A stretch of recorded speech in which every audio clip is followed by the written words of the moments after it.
Good day, learners. I'm Ray Gapuz. I'm a test preparations coach for the last 25 years, and I've been doing coaching classes for NCLEX RN, both here in the Philippines and internationally. I'm also an author of two test preparations guidebooks for the NCLEX RN, which are internationally published. My Western and my Eastern education has enabled me to come up with guidelines, which I call functional concepts. And these concepts are the ones that are helping nurses to deconstruct questions on the NCLEX RN. So I'd like to share with you some of these functional concepts as we engage in our learning sessions today.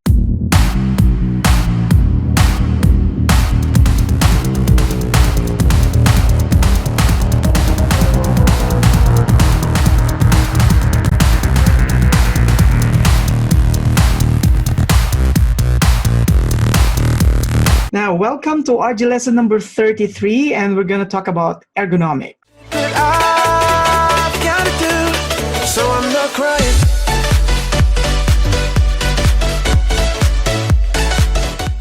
So this is actually lesson number 33, and I'm glad that you are visiting our site once again. Once again, let's have a functional concept. Now, remember, a functional concept could either be a word, a phrase, a sentence, or even a paragraph that will serve as your guide as you deconstruct questions on the NCLEX RN.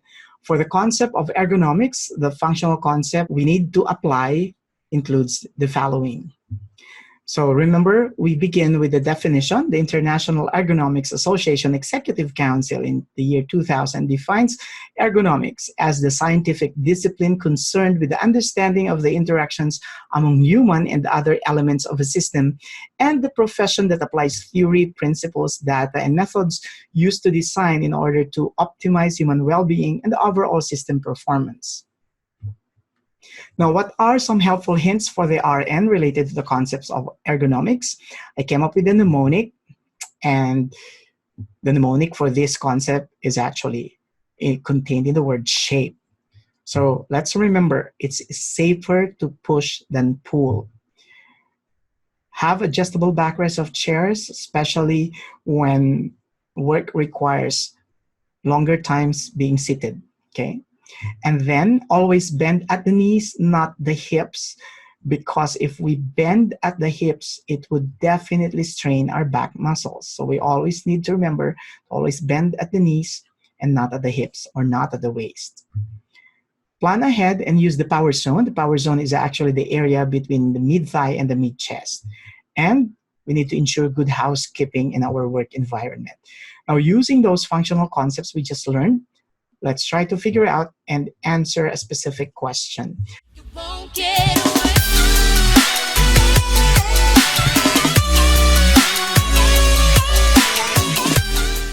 Which of the following guidelines should a nurse adhere to when working on the floor where lifting is almost a routine? First, you have to pivot and twist while lifting. We never twist our body if we intend to lift. So this is an X. The nose, the shoulders, hips, and toes should all be facing at the same direction. So that simply means actually we should not be twisting our bodies. So yes, that's a check. Bend at the hips while lifting. No, it would definitely strain our back muscles. So that's an X. Option number 4, maximize reaching. This would also strain our back muscles. So we put an X. Position things to be lifted within the power zone. Yes, that's a check. And if appropriate, carry loads on one shoulder. No, that would definitely put a strain on our spinal cord. So the correct options are 2 and 5. So it's actually shout out time once again, and I'd like to congratulate a lady from Parañaque City, and she's actually Maria Sofia Adelaide de Chavez, USRN, who passed the NCLEX RN for the state of Texas. Congratulations again, Sofia.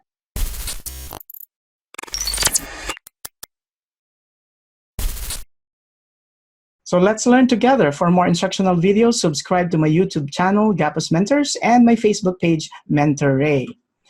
If you have anything in mind that you want me to cover in my future videos, or if you're confused with some concepts and you want clarifications, please feel free to send me a note or a message through my email, mentor.raygapuz@gmail.com. And let's learn together. Disclaimer. The instructional tool is created to enable students to develop their test-taking skills. The question or questions and answers contained in this instructional video were patterned after the official publicly accessed samples from the RN test plan of the National Council of State Boards of Nursing, or NCSBN. The discussions and rationale presented in the video are based on the lecturer's research and are meant to provide an explanation for the answer or answers to the question or questions that is or are presented. The lecturer makes no claim, directly, implied, or otherwise, that the rationale discussed is officially endorsed by NCSBN.